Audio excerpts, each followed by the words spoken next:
Hello friends. Our main character is a former army scout who now works as a forester and is well acquainted with the forest expanses. One early morning, John was walking through the woods near his house. Suddenly, he heard a loud howl that broke the silence of the morning forest. Leaving his equipment designed to measure trees, John headed towards the sound. After passing through the dense vegetation, he came out into a clearing and saw a large wolf trapped in front of him. The animal fought hard for freedom, but then sank to the ground from fatigue and pain. Realizing that the wolf was exhausted and had almost lost hope of salvation, John decided to help. However, as he approached, he noticed that the she-wolf was pregnant or had recently given birth, as her udder was filled with milk. This explained her aggressive behavior. Her puppies must be somewhere nearby. Indeed, a small wolf cub appeared in the bushes nearby, and probably not alone. John realized that he needed to act quickly to save the puppies. But it was dangerous to approach the she-wolf. She was exhausted and injured, but she could still be dangerous. John realized that if he did not help the wolf, her death would be inevitable, and the puppies would not survive either. At the same time, there was a danger from poachers and other predators that could come for prey. John was aware that every minute was vital. He decided not to back down and help this exhausted she-wolf. In the past, going through difficult trials in the army, he learned not to give up before difficulties. Now he was determined to save this animal's life. He carefully approached the she-wolf and gently touched her clenched paw. To John's surprise, the wolf did not show aggression. She was too exhausted. At that moment, John realized that this was his chance. He protected his hand with a jacket and began to free the wolf's paw from the trap, which was stuck.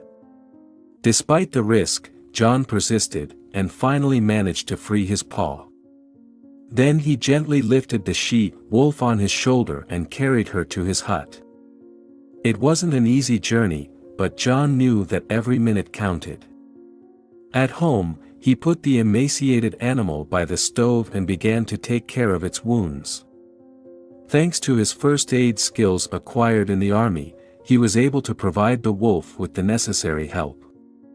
His care and skillful actions made it possible to save the paw and, possibly, the life of the she-wolf. Gradually, the wolf began to revive, and John realized that she was safe now. He took her out onto the veranda, made a warm place and left a bowl of water. After that, John went in search of the cubs. He knew that the lair must be nearby, because the wolf would not go far from her cubs. His experience as a scout and knowledge of the forest helped him in this search. John was sure that he would find the kids using his skills and intuition. First, John returned to the place in the forest where he found the wounded wolf. After carefully examining the surrounding snow, he found small footprints. Everything pointed to the fact that it could be one of her puppies, which got scared and disappeared. After a short tracker, John found a hiding place. It was well hidden from view.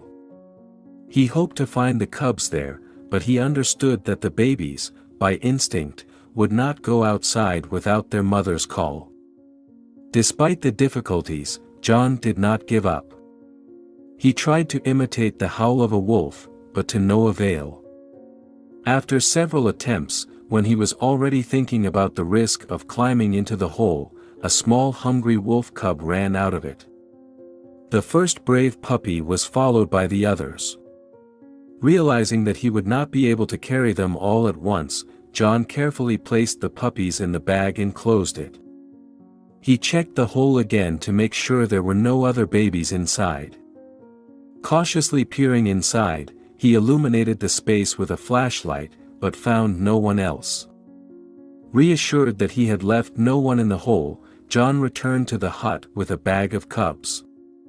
When he opened the bag on the veranda next to their mother, the puppies immediately began to squeak. The mother wolf, hearing her cubs, rose to her paws.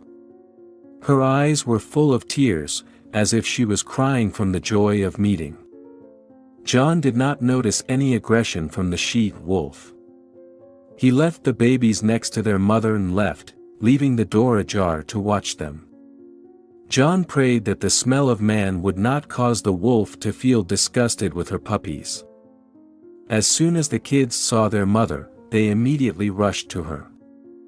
The mother wolf sniffed them carefully, and John held his breath, watching this touching scene.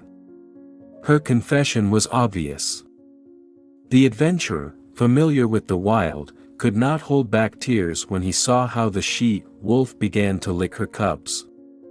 She lay down, and the little wolves happily began to drink her milk. The wolf spent some time with John, and her health improved every day.